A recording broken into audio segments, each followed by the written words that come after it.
Hello guys. अगर आप net set या गेट सीएस के लिए प्रिपेयर कर रहे हैं तो एक बार ये वीडियो ज़रूर देखो। आज मैं आपके साथ शेयर करने वाली हूँ top important question, practice questions, जिसमें से कई क्वेश्चंस एग्जाम में रिपीट होते हैं और मेंस में सिर्फ सॉल्व नहीं करूँगी बल्कि आपको एग्जाम ट्रिक्स भी बताऊंगी। So let's start and boost your preparations. Okay, so first question is, a bag contains 10 white balls and 15 black balls. Two balls are drawn in succession. The probability that one of them is black and the other is white.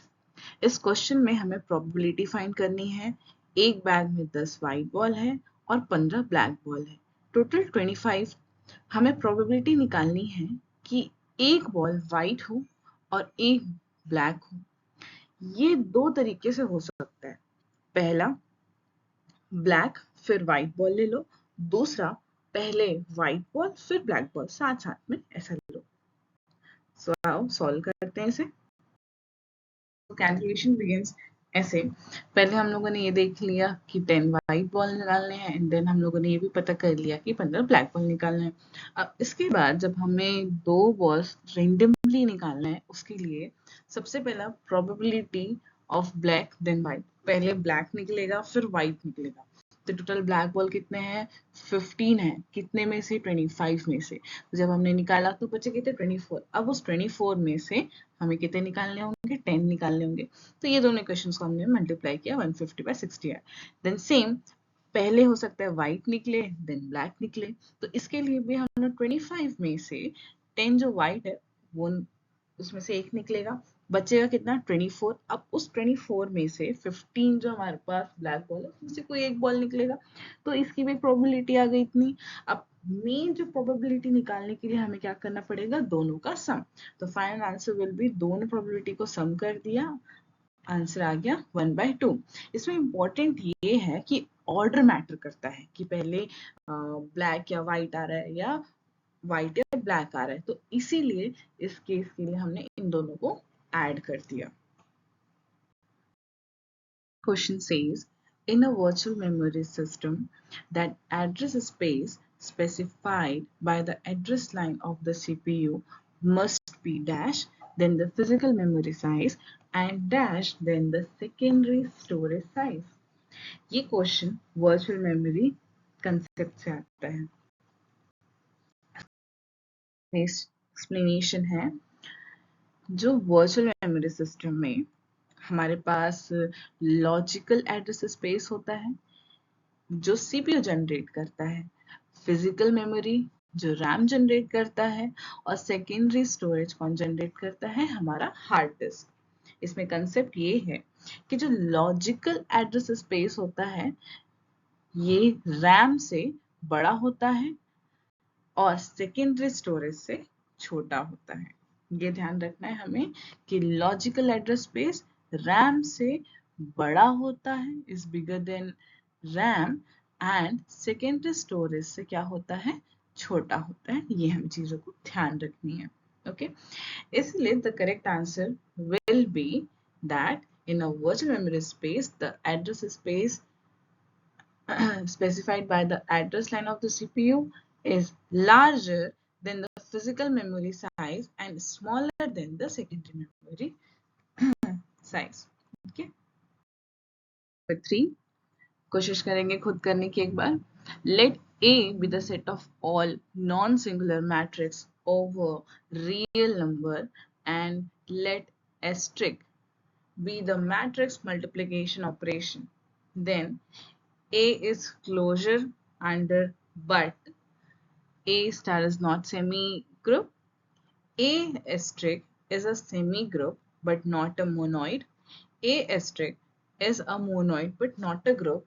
A asterisk is a group but not a abelian. ये question algebra के group theory से है।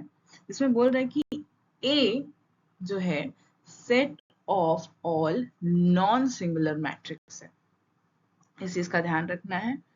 तो आइए explanation कर solution देखते हुए चलेंगे। सबसे पहला तो चेक करते हैं ग्रुप प्रॉपर्टीज, क्या क्या ग्रुप प्रॉपर्टीज है? सबसे पहला आता है हमारा क्लोजर। क्लोजर क्या बोलता है? Product of two matrix valid होते हैं, क्लोजर का कहना है। एसोसिएटिविटी का कहना है मैट्रिक्स मल्टीप्लिकेशन एसोसिएटिविटी होते हैं, जो इसके मैट्रिक्स मल्टीप्लिकेशन है वो क्या होते हैं? एसोसिएटिविटी होते हैं। इनवर्स, इनवर्स का कहना है कि हर मैट्रिक्स का इनवर्स होता है, ठीक है। सो आगे देखो, अब कम्यूटेटिव क्या कहता है? Commutative says that A B is not equals to B A. इसका मतलब है, इसका मतलब है कि ये ग्रुप है बट अबेलियन नहीं। So correct option will be option number D, that group but not an abelian group. So I would like to give you a trick of this कि मान लो मैट्रिक्स मल्टीप्लिकेशन कभी भी commutative नहीं होता। सिर्फ इतना ही word को ध्यान रखना कि कोई भी चीज अगर मैट्रिक्स मल्टीप्लिकेशन ऑपरेशन है तो वो कभी भी एक कम्यूटेटिव नहीं होता। Number 4, consider the following decision problem. P1, does a given finite state machine accept a given string? Then P2, does a given context-free grammar generate an infinite number of string? Which of the statement is true? Means P1 और P2 में से कौन सा decidable है और कौन सा decidable नहीं है। ये जो पूरा कंसेप्ट है, ये एक सबसे पहली बात तो ये TOC का इम्पोर्टेंट क्वेश्चन है और ये क्वेश्चन डिसाइडेबिलिटी टेबल से ही हम लोग समझ सकते हैं। तो एक बार इस क्वेश्चन को समझने से पहले यहाँ पर मैंने एक डिसाइडेबिलिटी टेबल दिया हुआ है, वीडियो को पॉज करें और सबसे पहले तो इस डिसाइडेबिलिटी टेबल को कहीं नोट करें या स्टिक करके रख लें। उसके बाद कमिंग टू द सॉल्यूशन, हम ये कहेंगे, पहला स्टेटमेंट तो हमको ये पूछ रहा है कि हमारा जो फाइनाइट स्टेट मशीन है ये डिसाइडेबल एक्सेप्ट करता है कि नहीं। तो ये हमारा तो डिसाइडेबल है क्योंकि हम स्ट्रिंग को मशीन पर रन कर सकते हैं ऑब्वियसली।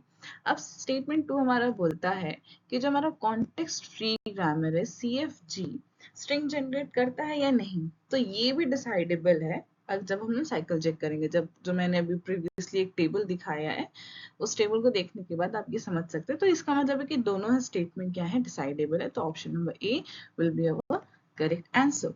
अच्छा, सबसे पहली बात एक ट्रिक बताना चाहूंगी।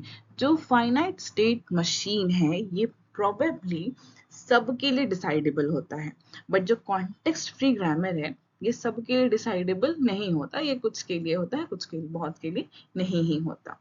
Okay, coming to our next line. This question will be your homework question. इस क्वेश्चन को आपको खुद से करना है। ये पोस्ट फिक्स इन फिक्स का है एंड आई एक्सपेक्ट कि मुझे आंसर्स कमेंट्स में मिलेंगे। So will meet after one day. Okay, thank you.